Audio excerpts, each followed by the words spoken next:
Normal distribution, binomial ഡിസ്ട്രിബ്യൂഷനും Poisson distribution അങ്ങനെ രണ്ട് ചെറിയ ചാപ്റ്ററാണ് നമ്മൾ മുന്നേ നോക്കിയിരുന്നത്.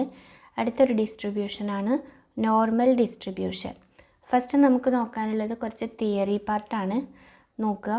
A continuous random variable x is said to follow normal distribution if its probability function is f of x equal to 1/√2 pi sigma e raised to -1/2 into x minus mu divided by sigma the whole square. ഇപ്പോൾ എന്താണ് പറയുന്നത്? ഒരു x എന്ന് പറയുന്ന variable normal distribution ആണ് follow ചെയ്യുന്നതെങ്കിൽ അതിൻ്റെ probability function എന്ന് പറയുന്നത് f of x equal to 1/√2 pi sigma e raised to -1/2 into x minus mu divided by sigma the whole square. ഈ എം പോലെ എഴുതിയിരിക്കുന്നത് മ്യൂ എന്നാണ് വായിക്കുക, ഇത് സിഗ്മ എന്നാണ് വായിക്കുക. അപ്പോൾ ഒരു വേരിയബിൾ നോർമൽ ഡിസ്ട്രിബ്യൂഷൻ ആണ് ഫോളോ ചെയ്യുന്നതെങ്കിൽ അതിൻ്റെ പ്രോബബിലിറ്റി ഫംഗ്ഷനെ ഇങ്ങനെയാണ് എഴുതുക. ജസ്റ്റ് തിയറി എന്താണ് നോർമൽ ഡിസ്ട്രിബ്യൂഷൻ എന്നൊക്കെ ചോദിക്കുകയാണെന്നുണ്ടെങ്കിൽ തിയറി എഴുതാൻ വേണ്ടിയിട്ടാണ് ഈ ഒരു കാര്യം പറഞ്ഞിട്ടുള്ളത്. അപ്പോൾ ഈ ഒരു ഇക്വേഷന് പഠിച്ചു വെക്കണം. ഈ ഇക്വേഷൻ വെച്ചിട്ട് നമുക്ക് പ്രോബ്ലംസ് ഒന്നും ചെയ്യാനില്ല. ഇത് ഒരു തിയറി എഴുതാൻ വേണ്ടിയിട്ട് പറഞ്ഞിട്ടുള്ള ഇക്വേഷനാണ്. ഇതിൽ മ്യൂ എന്ന് പറഞ്ഞാൽ മീനാണ്, സിഗ്മ എന്ന് പറഞ്ഞാൽ സ്റ്റാൻഡേർഡ് ഡീവിയേഷൻ ആണ്. ഇവിടെ എഴുതിയിട്ടുണ്ട് മീൻ, ബ്രാക്കറ്റിൽ ഞാൻ എം എന്ന് ഇട്ടിട്ടുണ്ട്, അത് വായിക്കുക മ്യൂ എന്നാണ്. അപ്പം മീനിനെ മ്യൂ എന്നാണ് ഡിനോട്ട് ചെയ്യുക, സ്റ്റാൻഡേർഡ് ഡീവിയേഷനെ സിഗ്മ എന്നാണ് ഡിനോട്ട് ചെയ്യുക. ഈ മീനും സ്റ്റാൻഡേർഡ് ഡീവിയേഷനുമാണ് ഒരു നോർമൽ ഡിസ്ട്രിബ്യൂഷൻ്റെ പാരാമീറ്റേഴ്സ് എന്ന് പറയുന്നത്. മീന് മ്യൂവും സ്റ്റാൻഡേർഡ് ഡീവിയേഷന് സിഗ്മയും. ഇനി അടുത്തത് പഠിക്കാനുള്ളത് ക്യാരക്ടറിസ്റ്റിക്സ് ഓഫ് നോർമൽ ഡിസ്ട്രിബ്യൂഷൻ അല്ലെങ്കിൽ പ്രോപ്പർട്ടീസ് ഓഫ് നോർമൽ ഡിസ്ട്രിബ്യൂഷൻ ആണ്. ഒരു 10 ക്യാരക്ടറിസ്റ്റിക്സ് പറയുന്നുണ്ട്. ഫസ്റ്റ് വൺ എന്ന് പറയുന്നത് the normal distribution is continuous distribution. Normal distribution എന്ന് പറയുന്നത് ഒരു കണ്ടിന്യൂസ് ഡിസ്ട്രിബ്യൂഷൻ ആണ്. രണ്ടാമത്തത് the normal curve is bell shaped. ഒരു നോർമൽ ഡിസ്ട്രിബ്യൂഷൻ്റെ കർവ് എന്ന് പറയുന്നത് ബെൽ ഷേപ്പ്ഡ് കർവായിരിക്കും. നോർമൽ ഡിസ്ട്രിബ്യൂഷൻ്റെ കർവ് എന്ന് പറയുന്നത് ബെൽ ഷേപ്പ്ഡ് കർവായിരിക്കും. ബെൽ ഷേപ്പ്ഡ് കർവ് എന്ന് പറഞ്ഞാൽ ഒരു നോർമൽ ഡിസ്ട്രിബ്യൂഷൻ്റെ കർവ് ഇങ്ങനെയാണ് ഉണ്ടാവുക. ഇതാണ് ബെൽ ഷേപ്പ്ഡ് കർവ് എന്നുള്ളതുകൊണ്ട് ഉദ്ദേശിക്കുന്നത്. ഇങ്ങനെയാണ് ഒരു നോർമൽ ഡിസ്ട്രിബ്യൂഷൻ്റെ കർവ് ഉണ്ടാവുക. ഇത് ബെൽ ഷേപ്പ്ഡ് കർവ് എന്നാണ് പറയുക. പിന്നെ അടുത്തൊരു പോയിൻ്റാണ് ഇറ്റ് ഈസ് സിമ്മെട്രിക്കൽ. സിമ്മെട്രിക്കൽ എന്നുള്ളത് കൊണ്ട് ഉദ്ദേശിക്കുന്നത് ഈ ഒരു നോർമൽ ഡിസ്ട്രിബ്യൂഷൻ്റെ ഈ ഒരു സെൻറ്റർ പോയിൻറ്റിൻ്റെ ലെഫ്റ്റ് സൈഡിലേക്കുള്ള പാർട്ടും റൈറ്റ് സൈഡിലേക്കുള്ള പാർട്ടും ഒരേപോലെയാണ്. നമുക്ക് ലെഫ്റ്റ് സൈഡിൽ നിന്ന് നോക്കിയാൽ എങ്ങനെയാണോ കാണുന്നത് അതേപോലെ തന്നെയാണ് റൈറ്റ് സൈഡിൽ നിന്ന് നോക്കിയാലും കാണുക. അപ്പോൾ സെൻറ്ററിൽ നിന്ന് രണ്ട് സൈഡിലേക്കും ലെഫ്റ്റിലേക്കും റൈറ്റിലേക്കും കർവ് പോകുന്നത് ഒരേപോലെയാണ്. അതാണ് സിമ്മെട്രിക്കൽ എന്നുള്ളത് കൊണ്ട് ഉദ്ദേശിക്കുന്നത്. അടുത്ത point mean, median and mode are equal for normal distribution. Normal ഡിസ്ട്രിബ്യൂഷൻ്റെ മീനും മീഡിയനും മോഡും ഒക്കെ ഈക്വൽ ആയിരിക്കും. Next point the height of normal curve is at its maximum at the mean. ഒരു നോർമൽ ഡിസ്ട്രിബ്യൂഷൻ്റെ കർവ് വരച്ച് കഴിഞ്ഞാൽ ആ കർവിൻ്റെ ഏറ്റവും മാക്സിമം പോയിൻ്റാണ് അതിൻ്റെ മീൻ എന്ന് പറയുന്നത്. ഇപ്പോൾ നോർമൽ ഡിസ്ട്രിബ്യൂഷൻ്റെ കർവ് ഇതാ ഇങ്ങനെയാണ് എന്ന് പറഞ്ഞു. ഈ കർവ് നോക്കിക്കഴിഞ്ഞാൽ ഇതിൻ്റെ മാക്സിമം ഹൈറ്റ് എന്ന് പറയുന്നത് ഇതാ ഈ ഭാഗത്താണ് ഇതിൻ്റെ മാക്സിമം ഹൈറ്റ് എന്ന് പറയുന്നത്. ഈ മാക്സിമം ഹൈറ്റ് ആയിരിക്കും ഇതിൻ്റെ മീൻ എന്ന് പറയുന്നത്. അതാണ് ഈ പോയിന്റിൽ പറയുന്നത്. ഒരു നോർമൽ കർവിൻ്റെ മാക്സിമം ഹൈറ്റ് എന്ന് പറയുന്നത് അതിൻ്റെ മീൻ ആയിരിക്കും. Next point there is only one maximum point which occurs at the mean. Normal ഡിസ്ട്രിബ്യൂഷൻ്റെ കർവിൽ ഒരൊറ്റ മാക്സിമം പോയിൻ്റേ ഉണ്ടാവുള്ളൂ. അത് ഇതാ ഇവിടെയാണ്. അതിന് മീൻ എന്നാണ് നമ്മൾ പറയുക. പിന്നെ അടുത്ത point the ordinate at the mean divide the whole area into 2 equal parts. അതായത് ഒരു നോർമൽ ഡിസ്ട്രിബ്യൂഷൻ്റെ ഏറ്റവും ഹയസ്റ്റ് പോയിൻ്റ് അല്ലെങ്കിൽ മാക്സിമം പോയിൻ്റാണ് അതിൻ്റെ മീന്. ഈ മീന് ഈ ഒരു കർവിനെ 2 ഈക്വൽ പാർട്ടാക്കിയിട്ട് ഡിവൈഡ് ചെയ്യുന്നുണ്ട്. ഇതാണ് ഒരു പാർട്ട്, ഇതാണ് ഒരു പാർട്ട്.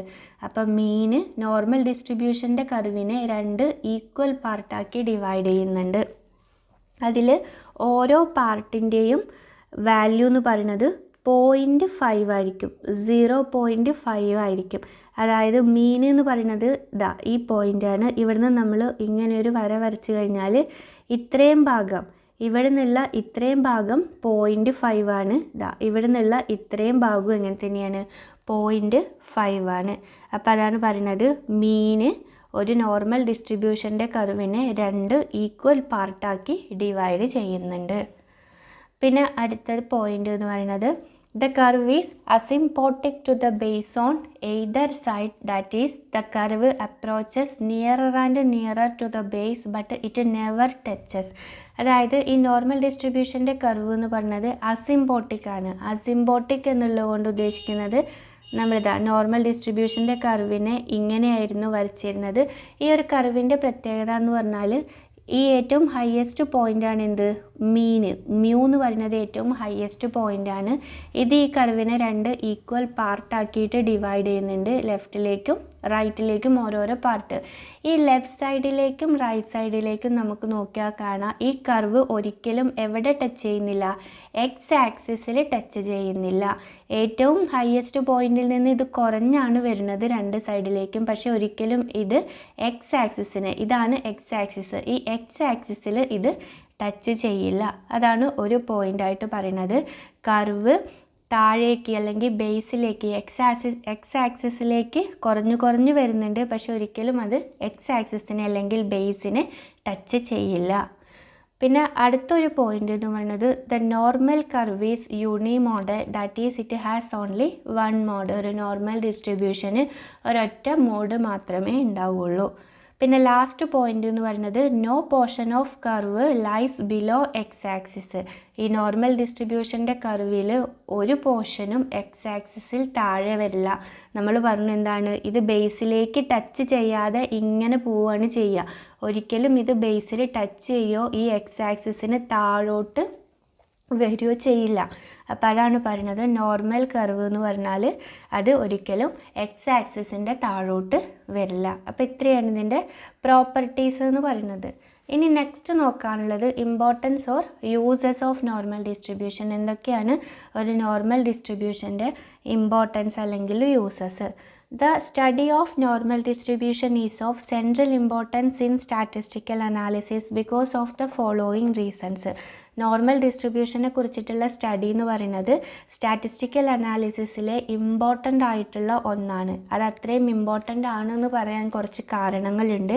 അപ്പോൾ എന്തൊക്കെയാണ് ആ റീസൺസ് എന്ന് നോക്കാം.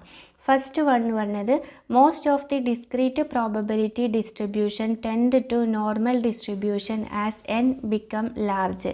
നമ്മൾ ഡിസ്ക്രീറ്റ് പ്രോബബിലിറ്റി ഡിസ്ട്രിബ്യൂഷനും കണ്ടിന്യൂസ് പ്രോബബിലിറ്റി ഡിസ്ട്രിബ്യൂഷനും ഉണ്ട് എന്നൊക്കെ പറഞ്ഞിരുന്നു. അപ്പോൾ ഇവിടെ പറയുന്നത് എന്താണ്, ഡിസ്ക്രീറ്റ് പ്രോബബിലിറ്റി ഡിസ്ട്രിബ്യൂഷനിൽ n ഇൻക്രീസ് ചെയ്യുന്നതിനനുസരിച്ച് ആ പ്രോബബിലിറ്റി ഡിസ്ട്രിബ്യൂഷൻ ഒരു നോർമൽ ഡിസ്ട്രിബ്യൂഷൻ ആയിട്ട് മാറും. ഒന്നും കൂടെ പറയാം, ഒരു ഡിസ്ക്രീറ്റ് പ്രോബബിലിറ്റി ഡിസ്ട്രിബ്യൂഷനിലെ n ഇൻക്രീസ് ചെയ്യുന്നതിനനുസരിച്ച് ഈ ഡിസ്ക്രീറ്റ് പ്രോബബിലിറ്റി ഡിസ്ട്രിബ്യൂഷൻ ഒരു നോർമൽ ഡിസ്ട്രിബ്യൂഷൻ ആയിട്ട് മാറാനുള്ള ടെൻഡൻസി കാണിക്കും. n എന്ന് പറഞ്ഞാൽ എന്താണ്, സ്മോൾ ലെറ്റർ n എന്ന് പറഞ്ഞാൽ ടോട്ടൽ നമ്പർ, എത്ര എണ്ണം ഉണ്ട് എന്നുള്ളതാണ് n കൊണ്ട് ഉദ്ദേശിക്കുന്നത്.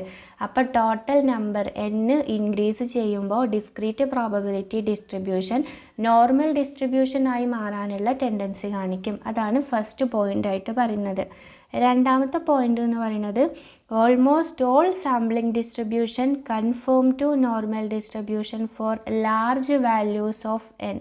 അതായത് ഒട്ടുമിക്ക ഓൾമോസ്റ്റ് എല്ലാ സാമ്പിളിംഗ് ഡിസ്ട്രിബ്യൂഷൻസും n ഇൻക്രീസ് ചെയ്യുമ്പോൾ നോർമൽ ഡിസ്ട്രിബ്യൂഷൻ ആയിട്ട് മാറും എന്നാണ് പറയുന്നത്. ഒന്നും കൂടെ പറയാം, എല്ലാ സാമ്പിളിംഗ് ഡിസ്ട്രിബ്യൂഷനിലും എന്നിൻ്റെ വാല്യൂ അല്ലെങ്കിൽ n ഇൻക്രീസ് ചെയ്യുമ്പോൾ, ടോട്ടൽ നമ്പർ ഇൻക്രീസ് ചെയ്യുമ്പോൾ അതൊരു നോർമൽ ഡിസ്ട്രിബ്യൂഷൻ ആയിട്ട് മാറും. മൂന്നാമത്തെ point, it is extensively used in large sampling theory to find estimates of parameters from statistics, confidence limits etcetera. അതായത് ഈ ഒരു നോർമൽ ഡിസ്ട്രിബ്യൂഷന് സാമ്പിളിങ്ങിലൊക്കെ ഉപയോഗിക്കുന്ന ഒന്നാണ്. സാമ്പിളിങ്ങിലൊക്കെ ഏറ്റവും ഇമ്പോർട്ടൻ്റ് ആയിട്ട് യൂസ് ചെയ്യുന്ന ഒന്നാണ് നോർമൽ ഡിസ്ട്രിബ്യൂഷൻ എന്ന് പറയുന്നത്. സ്റ്റാറ്റിസ്റ്റിക്സിൽ നിന്നൊക്കെ ഡിഫറെൻ്റ് ആയിട്ടുള്ള പാരാമീറ്റേഴ്സ് കണ്ടുപിടിക്കാൻ, കോൺഫിഡൻസ് ലിമിറ്റിനൊക്കെ വേണ്ടിയിട്ട് ഈ ഒരു സാമ്പിളിംഗ് തിയറിയിൽ അല്ലെങ്കിൽ സാമ്പിളിങ്ങിൽ ഏറ്റവും കൂടുതലായിട്ട് ഉപയോഗിക്കുന്ന ഒന്നാണ് നോർമൽ ഡിസ്ട്രിബ്യൂഷൻ. പിന്നെ നാലാമത്തെ പോയിന്റ് എന്ന് പറയുന്നത്, central limit theorem give the normal distribution its a central place in the theory of sampling since many important problems can be solved by this. അതായത് സാമ്പിളിങ്ങുമായി ബന്ധപ്പെട്ട് വരുന്ന ഇമ്പോർട്ടൻ്റ് ആയിട്ടുള്ള ഒരു തിയറിയാണ് സെൻട്രൽ ലിമിറ്റ് തിയറം എന്ന് പറയുന്നത്. ഈ സെൻട്രൽ ലിമിറ്റ് തിയറത്തിൽ പറയുന്നത് എന്താണ്? As per the theorem, when the sample size is increased, the sample's mean will tend to be normally distributed. അതായത് സ്റ്റാറ്റിസ്റ്റിക്സിലും അല്ലെങ്കിൽ സാമ്പിളിങ്ങിലൊക്കെ ഇമ്പോർട്ടൻ്റ് ആയിട്ടുള്ളൊരു തിയറിയാണ് സെൻട്രൽ ലിമിറ്റ് തിയറം. ഈ സെൻട്രൽ ലിമിറ്റ് തിയറത്തിൽ പറയുന്നത് സാമ്പിൾ സൈസ് ഇൻക്രീസ് ചെയ്യുന്നതിനനുസരിച്ച് സാമ്പിൾസിൻ്റെ മീന് നോർമലി ഡിസ്ട്രിബ്യൂട്ടഡ് ആവും എന്നാണ് പറയുന്നത്. അങ്ങനെയാണ് ഈ നോർമൽ ഡിസ്ട്രിബ്യൂഷന് സാമ്പിളിങ്ങിൽ അത്രത്തോളം ഇമ്പോർട്ടൻസ് വരുന്നത്. എന്താ പറഞ്ഞത്? ഈ ഒരു സെൻട്രൽ ലിമിറ്റ് തിയറം പ്രകാരം സാമ്പിൾ സൈസ് ഇൻക്രീസ് ചെയ്യുമ്പോൾ സാമ്പിൾസിൻ്റെ മീന് നോർമൽ ഡിസ്ട്രിബ്യൂഷൻ ആയിട്ട് മാറാനുള്ള ടെൻഡൻസി കാണിക്കും. അതാണ് നാലാമത്തെ പോയിൻ്റായിട്ട് പറയുന്നത്. ഇനി നെക്സ്റ്റ് പോയിന്റ് എന്ന് പറയുന്നത്, in theoretical statistics as well as applied works many problems can be solved only under the assumption of normal distribution. അതായത് സ്റ്റാറ്റിസ്റ്റിക്സിലും മറ്റുള്ള വർക്കുകളിലുമൊക്കെ ആ ഒരു ഡിസ്ട്രിബ്യൂഷൻ ഫോളോ ചെയ്യുന്നത് അല്ലെങ്കിൽ ആ ഒരു വാല്യൂസ് ഫോളോ ചെയ്യുന്നത് നോർമൽ ഡിസ്ട്രിബ്യൂഷനിലാണ് എന്നുള്ള അസംഷനിലാണ് ഒരുപാട് പ്രോബ്ലംസ് സോൾവ് ചെയ്യുന്നത്. സ്റ്റാറ്റിസ്റ്റിക്സിലും അതേപോലെ തന്നെ മറ്റുള്ള വർക്കുകളിലുമൊക്കെ ഓരോരോ ഡിസ്ട്രിബ്യൂഷൻസ് കാണുമ്പോൾ അത് നോർമലി ഡിസ്ട്രിബ്യൂട്ടഡ് ആണ് എന്നുള്ള അസംഷനിലാണ് നമ്മൾ പ്രോബ്ലംസ് സോൾവ് ചെയ്യുന്നത്. അതാണ് അതിൻ്റെ ഒരു ഇമ്പോർട്ടൻസ് ആയിട്ട് പറയുന്നത്. സിക്സ്ത് പോയിന്റ് എന്ന് പറയുന്നത്, it finds application in statistical quality control and industrial experiment. അതായത് സ്റ്റാറ്റിസ്റ്റിക്കൽ ക്വാളിറ്റി കൺട്രോളിലും ഇൻഡസ്ട്രിയൽ എക്സ്പെരിമെൻറ്റിലും ഒക്കെ എന്ത് യൂസ് ചെയ്യുന്നുണ്ട്? നോർമൽ ഡിസ്ട്രിബ്യൂഷൻ യൂസ് ചെയ്യുന്നുണ്ട്. അപ്പോൾ ഇത്രയാണ് നോർമൽ ഡിസ്ട്രിബ്യൂഷൻ്റെ ഇമ്പോർട്ടൻസ് അല്ലെങ്കിൽ യൂസസ്. ഫസ്റ്റ് വൺ എന്ന് പറഞ്ഞാൽ എന്താണ്? ഒരു ഡിസ്ക്രീറ്റ് പ്രോബബിലിറ്റി ഡിസ്ട്രിബ്യൂഷൻ്റെ ടോട്ടൽ നമ്പർ അല്ലെങ്കിൽ n ഇൻക്രീസ് ചെയ്യുമ്പോൾ അത് നോർമൽ ഡിസ്ട്രിബ്യൂഷൻ ആയിട്ട് മാറാനുള്ള ടെൻഡൻസി കാണിക്കും. രണ്ടാമതായിട്ട് പറഞ്ഞത്, ഒട്ടുമിക്ക എല്ലാ സാമ്പിളിംഗ് ഡിസ്ട്രിബ്യൂഷൻസിലും n-ൻ്റെ വാല്യൂ ഇൻക്രീസ് ചെയ്യുമ്പോൾ അത് നോർമൽ ഡിസ്ട്രിബ്യൂഷൻ ആയിട്ട് മാറും. മൂന്നാമതായിട്ട് പറഞ്ഞത്, സാമ്പിളിംഗ് തിയറിയിലൊക്കെ ഏറ്റവും കൂടുതലായിട്ട് യൂസ് ചെയ്യുന്ന ഒന്നാണ് നോർമൽ ഡിസ്ട്രിബ്യൂഷൻ. അത് സ്റ്റാറ്റിസ്റ്റിക്സിലൊക്കെ പാരാമീറ്റേഴ്സ് കണ്ടുപിടിക്കാൻ, സ്റ്റാറ്റിസ്റ്റിക്സിൽ നിന്നുള്ള പാരാമീറ്റേഴ്സ് കണ്ടുപിടിക്കാനാണ് അവിടെ നോർമൽ ഡിസ്ട്രിബ്യൂഷന് ഉപയോഗിക്കുന്നത്. നാലാമതായിട്ട് പറഞ്ഞത്, സാമ്പിളിങ്ങിലെ ഇമ്പോർട്ടൻ്റ് ആയിട്ടുള്ള ഒരു തിയറിയാണ് സെൻട്രൽ ലിമിറ്റ് തിയറം.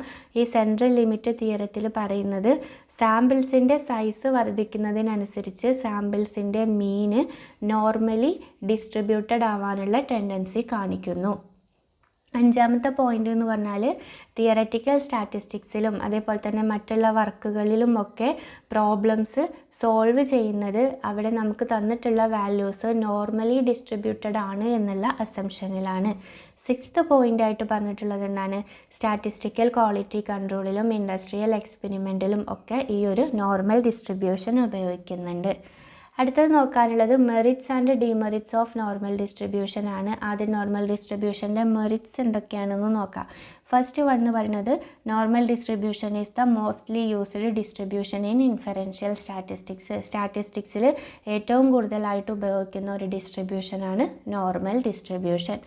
രണ്ടാമത്തെ point, the normal distribution has a number of mathematical properties. Normal ഡിസ്ട്രിബ്യൂഷന് മാത്തമാറ്റിക്കലായിട്ട് ഒരുപാട് പ്രോപ്പർട്ടീസ് ഉണ്ട്. അപ്പോൾ പ്രോബ്ലം സോൾവിങ്ങിനൊക്കെ വേണ്ടിയിട്ട് ഈ പ്രോപ്പർട്ടീസ് നമ്മൾ യൂസ് ചെയ്യുന്നുണ്ട്. മൂന്നാമതായിട്ട് പറയുന്നത് most of the distribution in nature are either normal or that can be approximated to normal.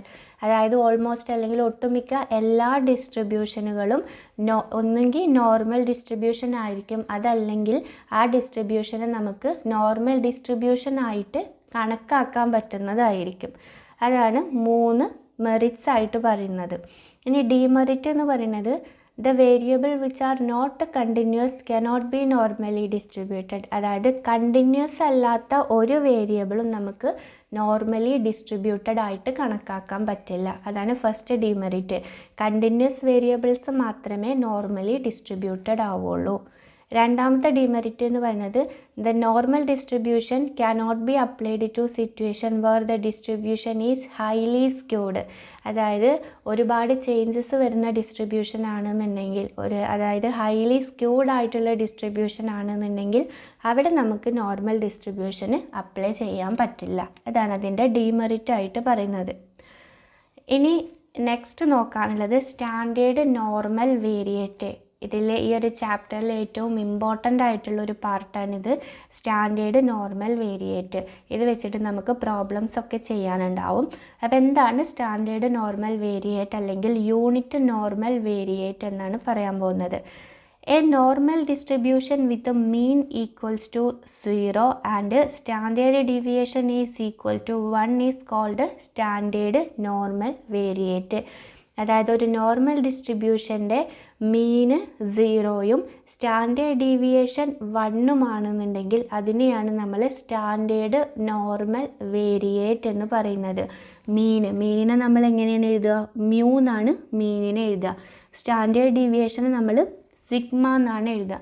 അപ്പോൾ നോർമൽ ഡിസ്ട്രിബ്യൂഷൻ്റെ മീന് 0ക്ക് ഈക്വലും സ്റ്റാൻഡേർഡ് ഡീവിയേഷന് 1ന് ഈക്വലും ആണെങ്കിൽ അത് സ്റ്റാൻഡേർഡ് നോർമൽ വേരിയേറ്റ് എന്നാണ് പറയുക. The calculation of standard normal variate is called Z score. ഈ ഒരു standard normal വേരിയേറ്റിൻ്റെ കാൽക്കുലേഷനെ നമ്മൾ സെഡ് സ്കോർ എന്നാണ് പറയുക. സ്റ്റാൻഡേർഡ് നോർമൽ വേരിയേറ്റിൻ്റെ കാൽക്കുലേഷനെ സെഡ് സ്കോർ എന്നാണ് പറയുക.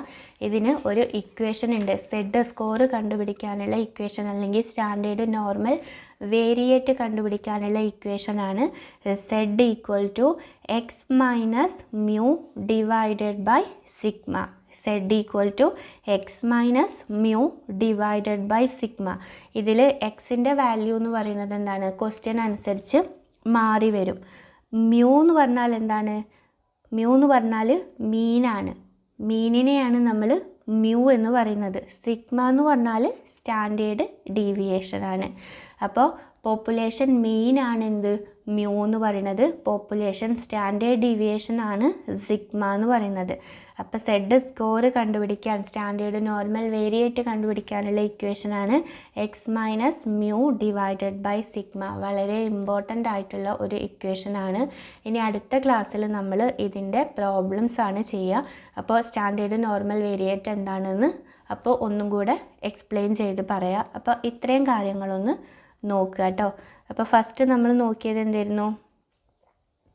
ഒരു ഇക്വേഷൻ നോക്കിയിരുന്നു. എന്താണ്? ഒരു വേരിയബിൾ നോർമൽ ഡിസ്ട്രിബ്യൂഷൻ ആണ് ഫോളോ ചെയ്യുന്നതെങ്കിൽ അതിൻ്റെ പ്രോബബിലിറ്റി ഫംഗ്ഷന് എങ്ങനെയായിരിക്കും? F of x equal to 1/√π sigma e raise to -1/2 into x minus mu divided by sigma the whole square. ഈ ഇക്വേഷനിൽ മ്യൂ എന്ന് പറയുന്നത് എന്താണ്?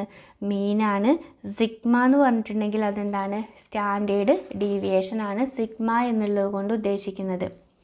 പിന്നെ ഈ ഒരു കാര്യം പറഞ്ഞപ്പോൾ ഞാൻ പറയാൻ വിട്ടുപോയൊരു കാര്യമാണ്. ഇവിടെ ഈ ഇക്വേഷനിൽ പൈ ഉണ്ട്. ഈ പൈ എന്ന് പറയുന്നതും അതേപോലെ തന്നെ ഈ ഇക്വേഷനിൽ ഇ എന്ന് പറയുന്നതും കോൺസ്റ്റൻ്റ് ആണ്. പൈയും ഇയും എന്താണ്? ഇക്വേഷനിൽ കോൺസ്റ്റൻ്റ് ആണ്. അതിനൊരു കോൺസ്റ്റൻ്റ് ആയിട്ടുള്ള വാല്യൂ ഉണ്ട്.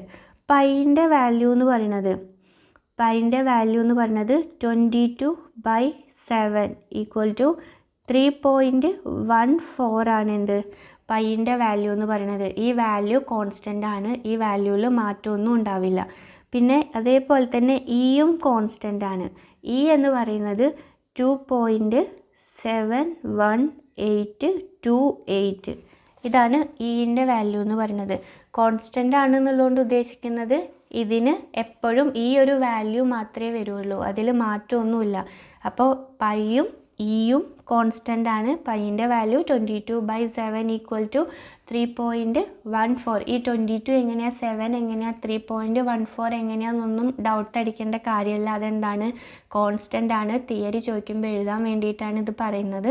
നിങ്ങളിത് കാണാണ്ട് പഠിച്ചാൽ മതി. ഈ രണ്ട് വാല്യൂസ് കോൺസ്റ്റൻ്റ് ആണ്. പൈൻ്റെ വാല്യൂ 3.14 ആണ്.